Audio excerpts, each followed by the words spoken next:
আজকে ঢাকা যাওয়ার সময় সাটুর স্ট্যান্ডে এই এসবি লিংকের নতুন রূপের বাসটি দেখতে পেলাম, Dhaka SB link private limited. প্রত্যেকটা বাসেরই নতুনভাবে রং করা হচ্ছে এবং নাম হচ্ছে Dhaka SB link private limited. উপজেলা প্রশাসন হতে বলা হয়েছিল এসবি লিংক নামে কোনো বাস চলবে না, কিন্তু তারা রং পরিবর্তন করে এবং নামের মধ্যে কিছু পরিবর্তন এনে নতুন নাম করেছে Dhaka SB link private limited, যেটা এখন শুধু বিআরটিএ থেকে অনুমোদনের অপেক্ষায় আছে।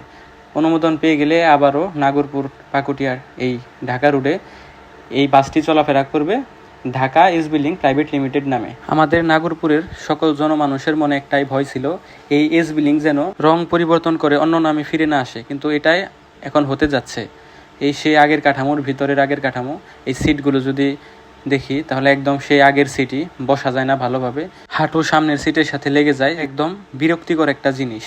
মানে বিরক্তি বলতে একদম চরম বিরক্তি, ভালোভাবে কেউ বসতেই পারে না। সেই আগের এসবি লিংকই বাহিরের শুধু রং করা হয়েছে আর নাম পরিবর্তন করা হয়েছে, সেই আগের কাঠামোই ভিতরের আগের কাঠামো ভাঙ্গা। পার্থক্য শুধু বাহিরের এই বডিটা রং করেছে, একটু বড় করেছে, কিন্তু ভিতরে যা আছে সব কিছু সেই আগের এসবি লিংকেরই। সো আমাদের মাঝে আবার নতুন রূপে ফিরে আসতেছে, শুধু নাম পরিবর্তন করে Dhaka SB link private limited. আমাদের নাগরপুরের মানুষের একটাই চাওয়া ছিল এই বাসটি যেন কোনোভাবে ফিরে না আসে, কিন্তু সেটাই হতে যাচ্ছে। আপনারা সকলেই ভিডিওটি শেয়ারের মাধ্যমে নাগরপুরের সকল জনগণের কাছে পৌঁছে দিন, যাতে সকলে এই বিষয়টি সম্পর্কে জানতে পারে এবং প্রয়োজনীয় পদক্ষেপ গ্রহণ করতে পারে।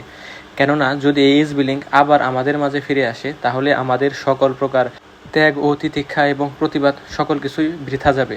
তাই আমরা সকলেই প্রতিরোধমূলক ব্যবস্থা গ্রহণ করব।